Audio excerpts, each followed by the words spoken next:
Welcome back, YouTube, to another champion concept video. Today we're going to be going over a rework I did for Morgana. Hopefully you guys like it. If you guys like this video, please like and subscribe down. I can keep doing more rework videos for you, but let's get right into the video.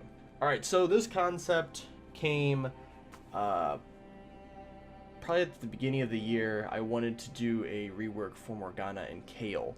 And I did Kale's first because Kale's was more of a full overhaul of her kit, and Morgana's was going to be a lot of small tweaks to her kit. I feel like her kit's very strong.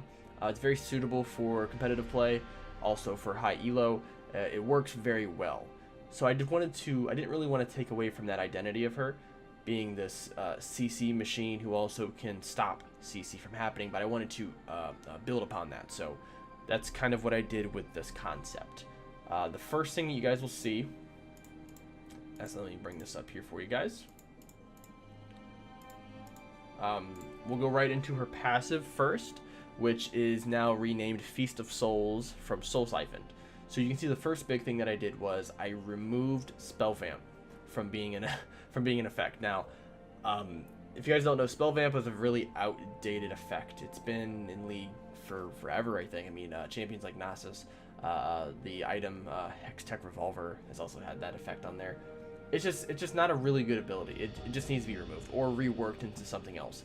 But for her passive, it doesn't really make sense to have Spell Vamp on there. It worked a little bit with her being a jungler, but other than that, it's never really been that useful. So I removed that, and I gave her a new stacking mechanic for her passive, known as Siphoned Souls. So every few seconds, Morgana will gain at least 3 stacks of Siphoned Souls. Every time she kills a minion or monster, she will gain either 3 to 5 souls, which will stack up to 100. Once she hits 100, she cannot gain any more souls until she uses the second part of her passive, which is using basically any ability in her kit. It will add an empowered ability to, empowered effect to that ability. This goes off of every 25 stacks, so there will be a, every 25 stacks she'll gain a little more of this empowered effect to her kit. And then maybe a different effect when she gets to 100. Also, when she uses some of the stacks will then go down to 0. So if she has 55 stacks, she will end up using 55 stacks for her ability, and then it will go down to 0. I feel this adds a lot of just universal progression to her kit. I think it's something that could actually be really effective, especially late game. Gives her that kind of Karma ult mixed with Thresh passive effect, and I think this really pushes her out of being a support. So putting her more in a spellcasting wave clear sort of CC role that somebody like Malzahar fits into very well in the mid lane. Well, we'll see. I think if Riot did something like this for Morgana, it would instantly make her a better champion. Now, can't just having a one type of ability change the kit. No. We got to go into every single ability here. So with Dark Binding, same thing. I kind of kept Dark Binding the same.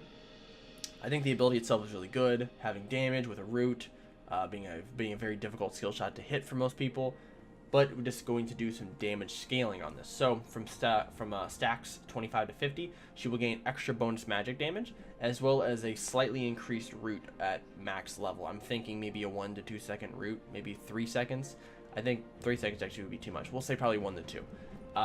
From souls 51 to 100, Morgana, once hitting a binding on a target champion, this will unleash her extra souls that she is using as arcane missiles that will surround that target, and then any enemies who approach that target within those few seconds that this champion is being rooted will take damage, and this prioritizes champions over minions. So think of it as you land a Q on somebody, and then that Q then sparks Spirit Fox or Spirit Fire from Ahri, her W, which then will deal damage to opposing champions.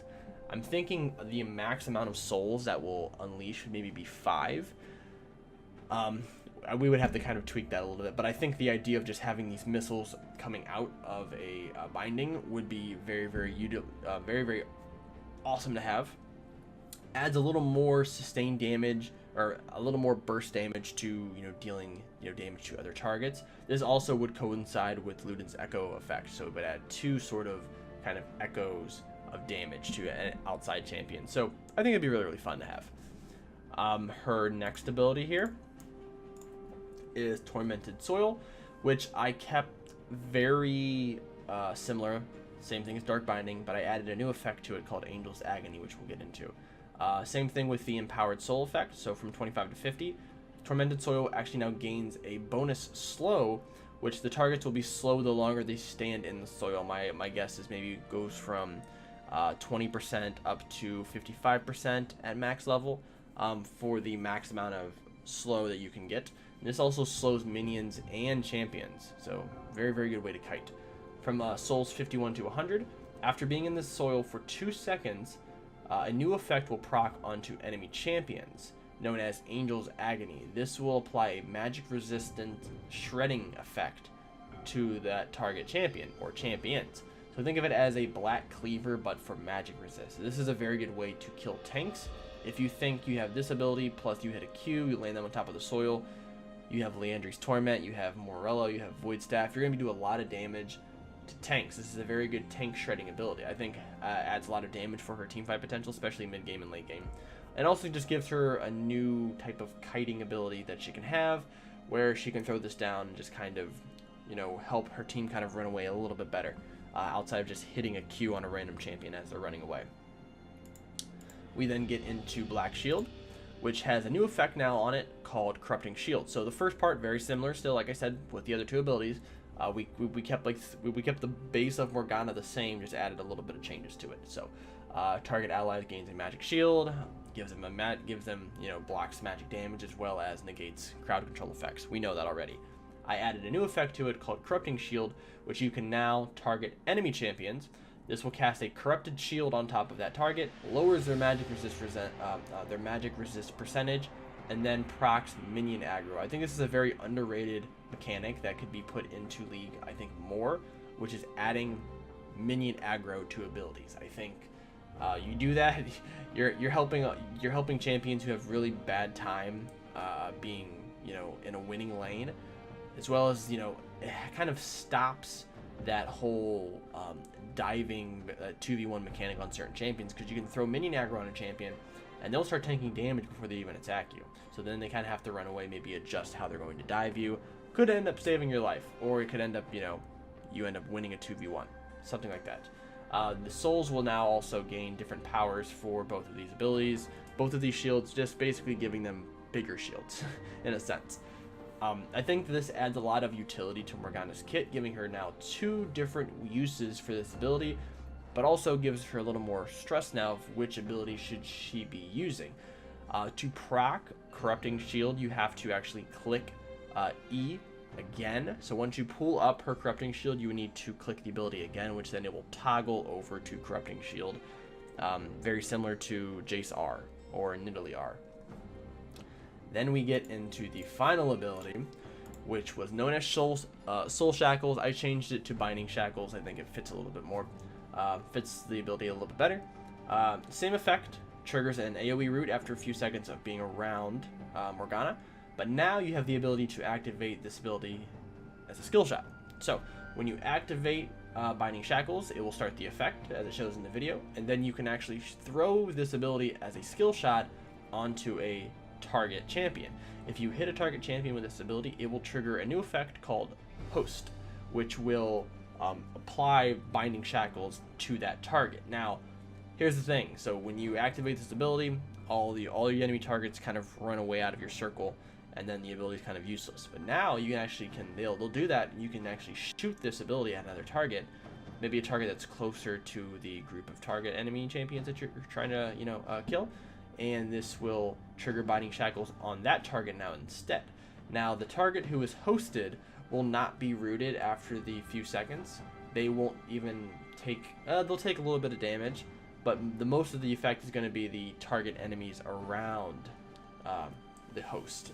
I think this gives her ultimate a little extra sauce on it. You guys can let me know in the comments. I think this would make Morgana a very strong mid lane champion. Very, very good pick for competitive, I think, too. You're giving her a lot more tools for that mid and late game, especially when you're trying to get picks. I think this would blow the old Morgana kit out of the water, and a lot more people would be enticed to play Morgana in, you know, solo queue and in competitive. But like I said, I want you guys to let me know what you guys think of each ability, and also if you guys like this sort of content, let me know if there's a champion that you want me to rework. I am open to every idea possible. So thank you guys for watching the video, and I'll see you guys next time.